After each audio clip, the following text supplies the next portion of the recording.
Today on Growing Crazy with Jeanette, we're going to discuss 4 different types of ferns. So we'll see what they share as far as their characteristics and what their differences are. So let's get to it. Here we go.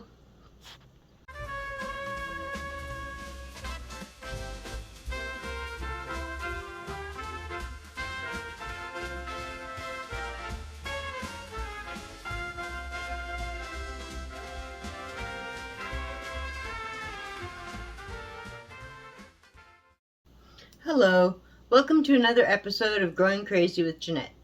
I'm Jeanette, and I'm crazy. Like the hair? Yeah, it's gonna look nice tomorrow though. So anyway, I've got 4 ferns to talk about, so I thought we would get going. Thought I'd compare and contrast and just tell you all about 4 different ferns that I've got. So here we go, without much further ado. Start with the staghorn, my friend Odysseus. This ginormous beast. He's awesome. His spores are how they propagate. You scrape off some of these into some peat moss and perlite in a jar or with something covered so you can have humidity in there, and you put some spores on it, and supposedly the spores are going to grow, but I've had mold grow twice when I tried because it's the same kind of environment that it needs for mold, not just spores. So I'm going to keep on trying anyway, though. And it can't hurt to try. Why not? So anyway, this is a baby. This is a frond right here that I'm pointing at. Right there. It's not really showing very well. Let's try to get that cleared up.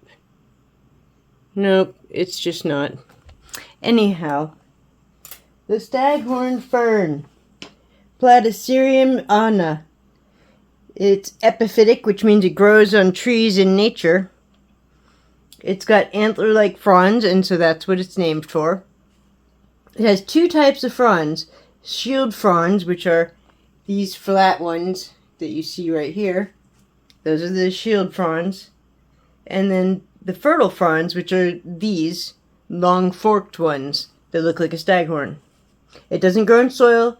It attaches to wood, bark, or moss boards. It needs bright indirect light. You can soak or mist weekly and let it dry out thoroughly between waterings. High humidity is preferred, and during the summer months you're supposed to use a diluted fertilizer on it.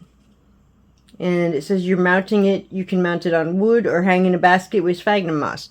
And I had that for a while. I had him in a basket with sphagnum moss, but I put him into this container, and he's doing just fine, because when I bought him, he was in this container. I had him out for a while, and I had put him in that basket, but I thought my bonsai would look better in there, so that's why that's there. Anyhow, the next fern is the caterpillar fern. It looks like little caterpillars have eaten off the edges of the leaves. I think that's why it's called the caterpillar fern. It gets its name from fuzzy caterpillar-like rhizomes, which means this doesn't have roots, it has rhizomes, kind of like shamrocks. And the rhizomes may creep over the pot and mount surface, aiding visual interest. It's native to subtropical Asia. It needs light to medium bright indirect light.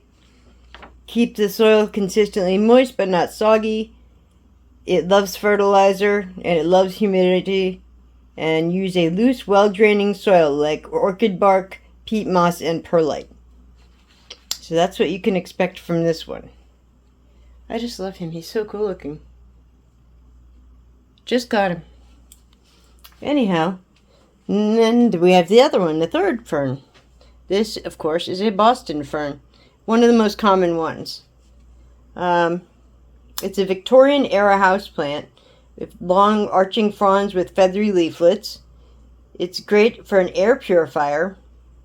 It needs bright indirect light or filtered morning sun. It wants to be having its soil completely evenly moist. Let it dry out completely. Needs high humidity like all the other ferns. And fertilize it bi-weekly in spring and summer. And another thing that says all of them want a half strength balanced fertilizer. So you gotta water it down or you'll hurt them.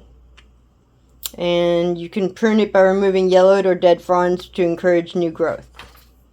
So, last but not least, we have the asparagus fern, which is really cool looking. I love this fern. He's all fuzzy. Yeah, he's a fuzzy fern. Okay, it's not a true fern. It's related to lilies, surprisingly. It has soft, feathery foliage, but thorny stems. Yikes. I didn't know that, and I planted it. Huh. Oh well. Can become invasive in outdoors in warm climates. It has small white flowers and red berries. Interesting. And it needs indirect light and tolerates some direct morning sun. It needs the topsoil to dry before waterings. Prefers high humidity like all ferns, and adapts to normal indoor levels. In growing season, you fertilize it with diluted liquid fertilizer, just like all the other ones. Better diluted. And thin, leggy stems to maintain shape and encourage fullness. So yeah, I love this fern. He's just so pretty. All these beautiful fronds. They're so delicate. Well, that's all the ferns. Right now I've got a dahlia growing. This dahlia is going to look like, wait for it,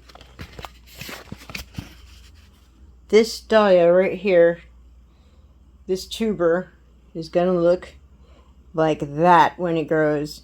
Isn't that beautiful? It's the Karma Sangria dahlia. And I can't wait to get it growing to flowers and have a lot of flowers. So that'll be neat. Anyhow, it's always good to see you. So like and subscribe. Tell your friends about me. And see what other adventures we have to go through. We'll see you again. Love ya. Bye.